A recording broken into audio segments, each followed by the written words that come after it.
ഇന്ന് തന്നെ ഡൗൺലോഡ് ചെയ്യൂ. കാണൂ നിങ്ങളുടെ ഫേവറേറ്റ് ഷോസ്. ഞാൻ കിടന്നുറങ്ങിപ്പോയി എന്നുള്ളത് നേരാ, അല്ലാതെ ഇവിടെ അങ്ങനെ മിണ്ടരുത്.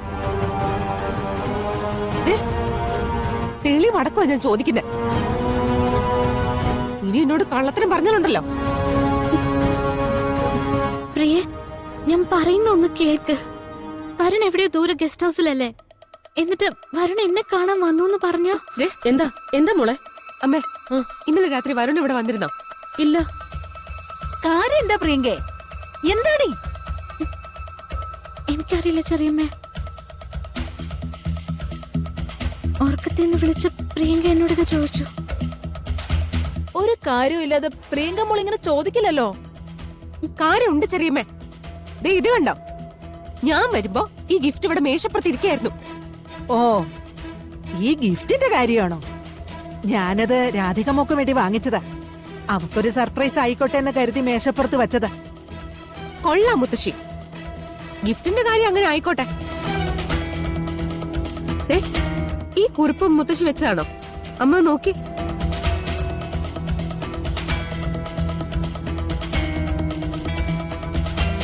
എന്റെ സ്വന്തം രാധികയ്ക്ക്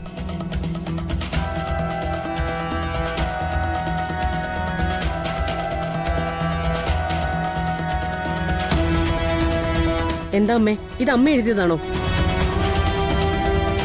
അല്ല, അങ്ങനെ എഴുതുന്നോണ്ട് എന്താ കുഴപ്പം? നമ്മുടെ കുട്ടികളെ സ്വന്തം കുട്ടിയാന്ന് പറയില്ലേ? എടത്തി, ഇതിൽ ഒരു സംശയം വേണ്ട. ഇന്നലെ രാത്രിയിൽ വരുൺ ഇവിടെ വന്നിട്ടുണ്ട്. ഇവളുടെ മുറിയിൽ കഴിഞ്ഞിട്ടുണ്ട്.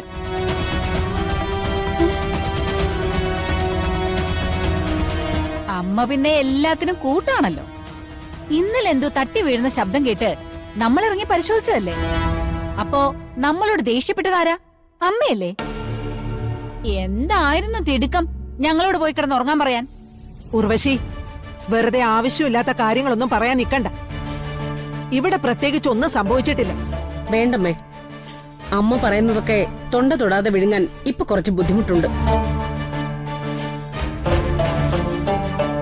എല്ലാവരും കൂടി എന്നെ ചതിക്കും അമ്മ.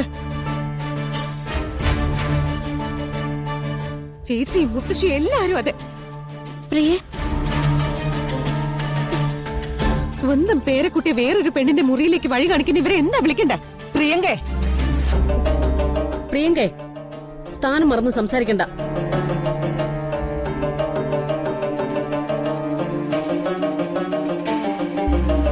എന്തിനാ ചേച്ചി എന്നെ ഇങ്ങനെ കൊല്ല ചെയ്യുന്നേ? എന്നും ഞാൻ ചേച്ചിയുടെ മുൻപിൽ രണ്ടാം തരക്കാരി ആയിട്ടല്ലേ ഉള്ളൂ. മതിയായില്ലേ എപ്പോഴും? ഞാൻ എന്ത് പറഞ്ഞാലും നിങ്ങൾ ആരും വിശ്വസിക്കില്ല. അത് എന്റെ ഗതികേടാ. മതിയടി കള്ളക്കണ്ണീർ ഒലിപ്പിച്ചത്. ഉർവശി, കൽപ്പനയ്ക്ക് ഫോൺ ചെയ്. വരുൺ ഗസ്റ്റ് ഹൗസിൽ തന്നെ ഉണ്ടോന്ന് ചോദിച്ചു നോക്ക്.